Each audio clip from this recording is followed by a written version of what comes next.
It's probably an unfortunate byproduct of the days when he was in a Muslim school being taught that Muslim or Islam is a religion of peace, and the president bought into it to such a degree that he does not seem to recognize that there are elements of Islam that are very violent, and he refuses to connect the two.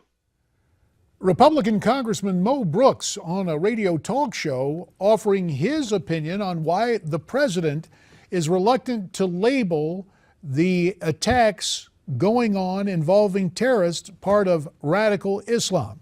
That's the starting point for our political panel today. We welcome back in from our South Florida Newsmax TV newsroom, Javier Manjarres, the managing editor of the Shark Tank political blog, and fittingly he is screenwriter, and smack dab in the middle, our new friend who lurches somewhat leftward, Neil Sroka, the communications director for Democracy in America. Now, Neil, in honor of the fact that you're new here on the program, just want to point out that Mo Brooks went on to argue that because the president has been inculcated, given his own life story, that Islam is peaceful, he's unable to see elements within that faith that are violent. Is that a reasonable interpretation? You know, I don't think the guy that took down and worked with the military to take down Osama bin Laden is under any delusion that there are elements of Islam that are radical and violent. You know, but the difference is we don't go around calling people that bombed abortion clinics radical Christianists. We call them radical terrorists that need to be taken down. And that's the difference here. Javier, your take. Well, look, I kind of agree with Ms. Sroka, but why doesn't the president name them? You know, his best cheerleader, Debbie Wasserman Schultz, the other day named Islamic fundamentalists as the leaders in global war on terror. So why can't the president name it? Obviously, the president has some sympathies for all Muslims, regardless of whether they're sympathetic to the Islamic fundamentalist cause or not. Well, apart from... You know, I think the reason why the president doesn't want to label them Islamic terrorists is because basically that's what the terrorists want. The terrorists win if they can turn this into a war of religions, when actually it's a war between the civilized world and a group of thugs who want to take us down across the world. This is a holy war that they're winning. They've been winning because of Obama. No, I fundamentally disagree. I think that the strength of the American, I believe in the strength of the American military. I think that our troops who have served valiantly in Afghanistan and Iraq have done a great job. Well, and at the end of the day, point, we're winning this war on terror. We're losing because we're calling it a war on terror and not a war on Islam. This is the same military that's being handcuffed by the president. Well, to be fair about it, the term war on terror was coined by a previous commander-in-chief, George W. Bush. Critics say you can't declare war against a tactic. You have to define the enemy. But Colonel Derek Harvey, who was on this program the other day, says it's really more of a leadership issue. Let's listen to what the colonel had to say. We have not had that leadership, and there's real doubt in the region about U.S. commitment, resourcing, and dedication to this effort. It seems to be that we are focused more on just showing that we're doing something for political purposes at home, a little bit of activity, a little bit of rhetoric, and hope that this crisis also passes. Javier, let me turn to you first. Colonel Harvey talking about the fact that the airstrikes, while they're designed to degrade, they have not eliminated the elements of ISIS.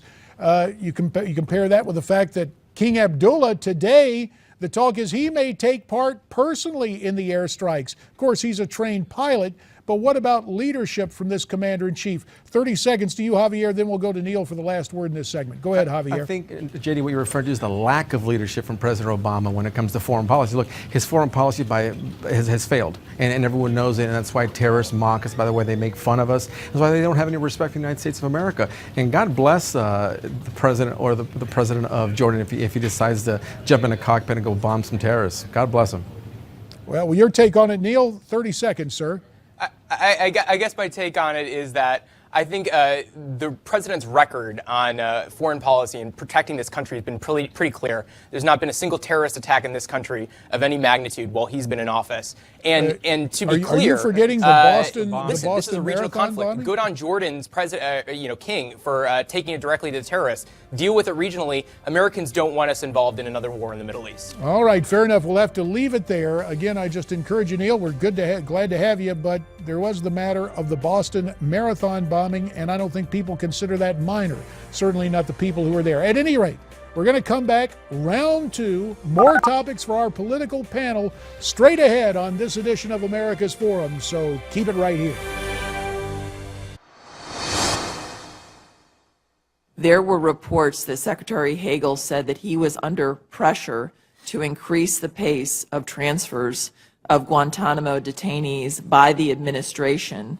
And as you know, the statute says that you, as the incoming Secretary of Defense, will have to make the determination. I would ask you, Secretary Carter, soon to be Secretary Carter, thank you, but I would ask you to tell us and to make a commitment to this committee that you will not succumb to any pressure by this administration to increase the pace of transfers from Guantanamo. Will you commit to that? Absolutely.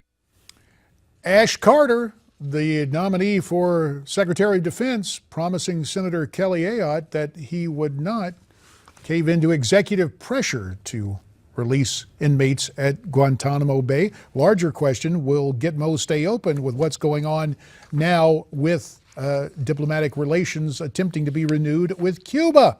Yet another topic for our political panel. Let's continue the conversation. On the right, Javier Manjarres, the managing editor of the Shark Tank political blog, who joins us from our Newsmax TV newsroom. And from Newsmax Washington on the left, Neil Sroka, communications director for Democracy for America. Javier, when someone steps before a committee, they're to tell the truth. It's akin to committing perjury if they don't tell the truth. Ash Carter has a lot of friends in Washington on both sides of the aisle. Do you believe when he told Senator Ayotte he would act independently of the president? Well, yeah, I believe him, but whether that's what's going to happen, I doubt it, because, like I said, anyone who President Obama appoints to any position within his administration is going to be a puppet. They're going to do what the president wants, whether they like it or not. It's simple. I mean, we've seen this over the past 6 years, and Ash Carter is going to be no different than everyone else. Neil, this whole exchange coming against the backdrop of now departed Secretary Chuck Hagel saying that he was pressured by the White House for certain decisions. Where do you come down on the notion of the Commander-in-Chief directing the Secretary of Defense? And should the Secretary of Defense ever... At the end of the day, the Commander-in-Chief, these folks in the cabinet serve at his pleasure. And to be clear, I think that Ash Carter is going to respect the chain of command. President Obama is the commander-in-chief, and frankly, his real boss is all of us all across the country. And folks voted for Barack Obama for president twice, in part because of his strength and insistence on moving towards closing Guantanamo, a prison that is an international embarrassment. Well, Neil just said it himself. He's going to pretty much do whatever the president says and does. But first of all, Guantanamo can't be closed unless it's an act of Congress. So Obama can't really do it. Well, we can get the prisoners out of that prison, which is what the American people want. At the end of the day, the prison in Guantanamo is one of the largest terrorist recruiting tools out there. Now, wait a minute, Neil. Let's just stop and think. Neil, you want to make sure that we get those folks out of there, and folks can no longer impugn us. Neil, let me just take you back in American history. Giving those prisoners. Neil, on 9/11, was there a Gitmo prison? No, there wasn't a Gitmo No, there was prison. not. So that argument is specious that it's a recruiting tool. No, Javier, your take. Listen, the biggest terrorist recruiting tool these terrorists have is President Obama himself. That's just nuts. Well, the concern... I mean, come on. Come on, the biggest terrorist recruitment. You don't think that a prison that was used President to Obama makes the terrorist case torture every prisoners. single day. You don't think the terrorists out in Iraq and Afghanistan are using that to recruit folks to their fold right now? Terrorists You're just let me just end for a second here. And Neil, just a final question, the final word from you. the president is rather energetic at home domestically, taking on guys from the right. It doesn't seem that he offers that same energy from the left. 20 seconds is taking on those who oppose us internationally. Could he be more energetic in the prosecution of his role internationally?